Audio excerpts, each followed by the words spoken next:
Good evening, everybody. The Music Fan is back, bringing smiles to the faces, knowledge to the people, and most importantly, music to the masses. I am back with part 2 of my top 50 albums of 2019.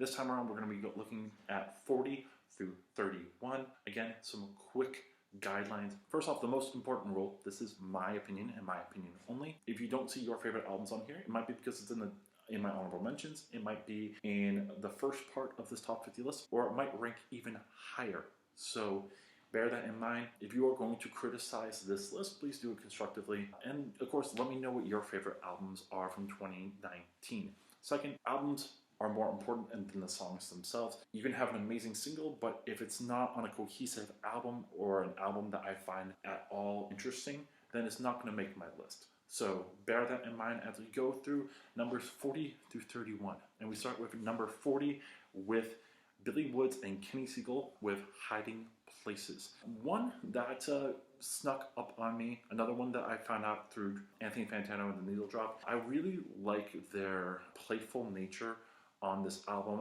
When I hear this album, it's weird to say, but I picture all of them in the same room just having a conversation. And it comes off with some really tongue-in-cheek and really interesting raps. Some of the more interesting raps that I've heard all year. They are a little bit out there at times, but just the journey of the album itself is definitely worth checking out. Next, at number 39, we have Malibu Ken with Malibu Ken. This is a collaboration with Aesop Rock and Tobacco, making for another really solid rap album. What I really love is Aesop Rock's flows and just the detail that he goes into on some of these songs. Whether it's Acid King, where it goes into detail about a real life event where a group of kids kills and sacrifices another one for the devil, though a lot of people have determined that these people were also on acid at the time, which is why it's called Acid King. You also have 1 + 1 equals 13, which is about Aesop Rock's lack of luck. Or my personal favorite, Churro, which is a song going into detail about how these two eagles were filmed eating a cat. Yes, eating a cat. And just the detail that he goes into it is hilarious. This album is weird, it's eccentric, it's a little bit disgusting at times, but it's all around fun.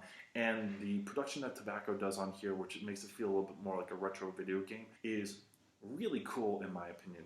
Definitely one of the better rap albums this year. Number 38, we have Alter Bridge with Walk the Sky. It's not necessarily my favorite Alter Bridge album. It's not as technical guitar-wise, it's more atmospheric, but there are still some really solid songs on here. Like Wouldn't You Rather, Native Sun, Clear Horizon, Forever Falling, even Walking the Sky. It's definitely not their worst album ever, but it's not as high because this year was just really incredible, and with the pedigree that Alter Bridge has had in the past, as well with their solo work, this one doesn't scratch the itch that I was looking for, but it's still really solid. If you were an Alter Bridge fan, you're still probably going to like this a lot. Number 37, we got Bruce Springsteen with Western Stars, the first Bruce Springsteen album that I've come to really enjoy. I like the storytelling on here. I like the look at old age and the idea of mortality on a lot of these songs.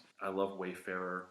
I really like the closer, Moonlight Hotel, which is a beautiful song about love past and the effects of time. Some of this album is a little bit one-dimensional, but the storytelling itself makes up for it in the end. Number 36, we have Jamila Woods with Legacy, Legacy. My first dive into Jamila Woods, and it was a really enjoyable album. This mixture of R&B and rap makes for a really enjoyable listen, and a lot of these songs dealing with the Black community and with social and structural racism. One of the key highlights in my opinion is Baldwin and just the look of why certain white people can't understand what is going on in the Black community and in America with societal racism. A really solid first look into Jamila Woods. I'm really curious to see what else she will put out. Number 35, Bon Iver with I, I. I don't think it hits the high marks of 22 a million, but it's still a really solid album, combining his electrical approaches with some more organic sounds, making it for a more diverse album. However, I think that there are still some songs on there that tend to drag this album down, but not enough to not make my top 50. Number 34, The Lumineers with 3. I really like the idea of this album, with this album being in 3 different acts, and each act looking at another member in this family over the generations, and the idea of how alcohol abuse can trickle down to other generations. As I've listened to it more though, the music isn't as strong, though there are still some phenomenal songs on here, including Salt of the Sea, which kind of looks at the whole entire arc of this story and gives the idea of alcoholism a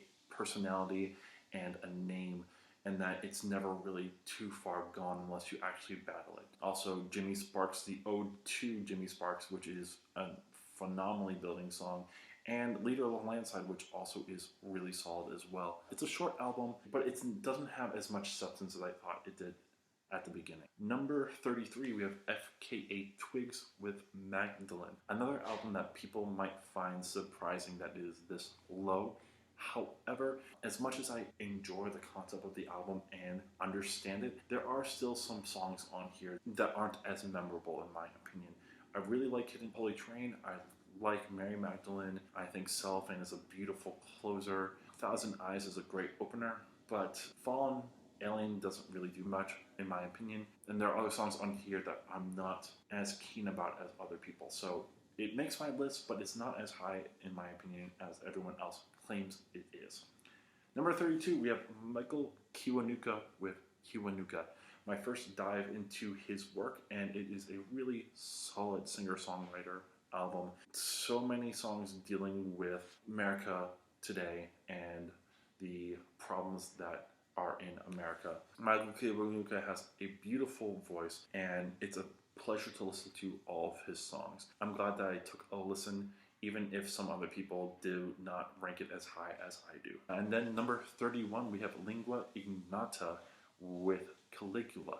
Another album that I've reviewed before, one that I was introduced to by Anthony Fantano. This one is very hard to listen to at times. This album is talking a lot about abuse, both physical and mental, in relationships, and it's not the easiest album to stomach. Lingua Ignota has a very interesting voice and an interesting vocal approach. Sometimes she is screaming, sometimes she is more operatic, and this mixture of like industrial and metal and more classical approaches makes for a really harrowing listen. It's not for everybody, but if you are willing to stomach that, it is a really incredible work of art. It's just, for me, it's not an album that I would go back to over and over and over again. It's still a really solid album, but I can't place it any higher than 31. So that is 40 through 31. Thank you for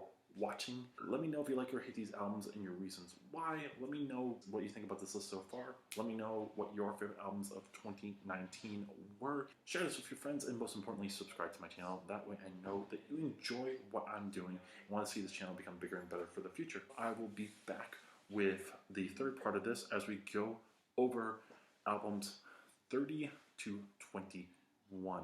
Till then, this is Music Fan, and I'm signing off.